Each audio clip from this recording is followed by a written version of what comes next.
Well, Smoking Sun's rider. Would you like to do runners and riders for us, William? Certainly would, Robin. Right, number 1, Cirrus des Aigles, trained by Madame Baron Barbe and the Mount of Christophe Soumillon. 2, Joshua Tree, Ed Dunlop the trainer, Thierry Tulliers the jockey. 3, Smoking Sun, Pascal Barry the trainer for the Niarchos family, and Stéphane Pasquier rides. And number 4, Norse King, Madame Bollock Badel the trainer, Jeff Smith the owner, Alexis Badel is the rider. Triple Threat, trained by André Fabre for Team Valor and ridden by Maxime Guillon. Number 6, Belle de Crécy, Madame Het Marek is of course the trainer. Al Shakab Racing is the named owner, and Thierry Janet the jockey. Treve, of course the mighty Treve, trained by Cricket Het Marek and ridden by Frankie de Torre for Al Shakab Racing. And Baltic Baroness, trained by André Fabre for Guest du Tamerland, the mount of Pierre Charles Boudot.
and Belle de Crécy, so stand by.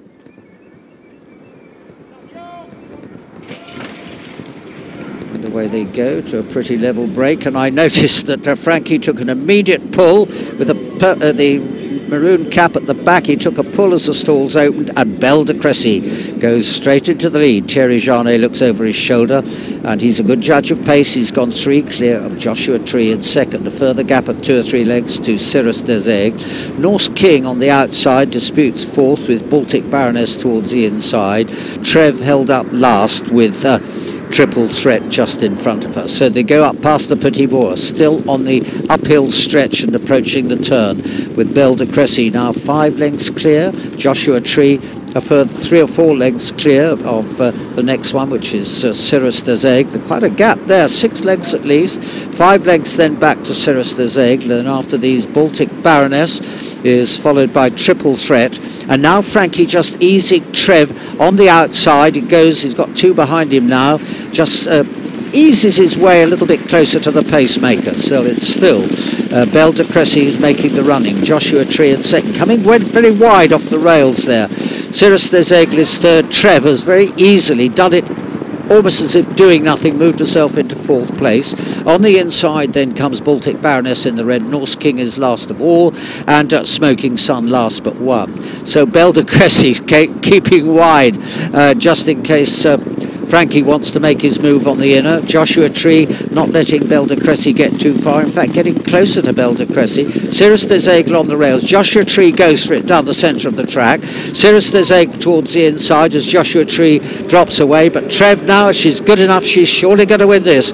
Plenty of daylight. So it's Cirrus des Aigles. He's passed by Treve at the dark cap. Cirrus des Aigles, Joshua Tree is third, then comes Smoking Sun into 4, Norse King disputing 4, but Treve being hard ridden to beat Cirrus des Aigles as they come past us now. 150 metres to go, and it's Treve, Joshua Tree, Treve I should say, Cirrus des Aigles and Treve. Let the camera sort it out, but I think it's Cirrus des Aigles.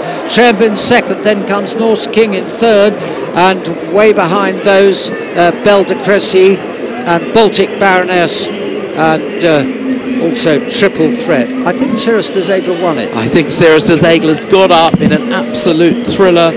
Soumillon. Now let's watch this.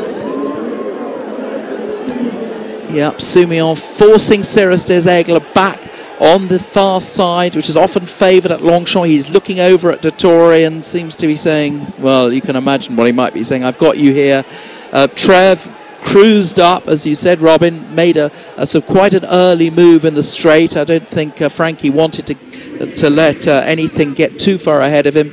Looked as though she was coming to win here, exactly. Looked as though she was coming to win. Joshua Tree, and certainly running a blinder on the outside at that stage. Treve is coming to win this. Looks as though he's got Cirrus des Aigles held, but this horse, who's fifth of a 56th race of his career, is not going to be beaten, and Soumillon just wouldn't allow it, and Treve has just run out of gas close home. Well, it'll be interesting to hear what connections have got to say. Personally, I would not be overly disappointed. For owner Jean-Claude Alain Dupuy, him cheaply many years ago, as it was many years ago now. And as we said earlier, he's one of the biggest money spinners in French racing history. We saw Soumillon put his hand out to Dettori, or was it the other way around there? Well, it was Soumillon put his hand out, and Frankie was a little bit slow to respond, but he did. £143,000 to the winner there. In fact, in terms of euros, 171,000, and a Group 1, of course. You did say as well, Robin, beforehand that you thought she looked as though she had a little bit of a tummy on her, and would improve significantly. And of course, that can. And the ground was soft as well, and another reason why Dettori wouldn't have been absolutely hard on her.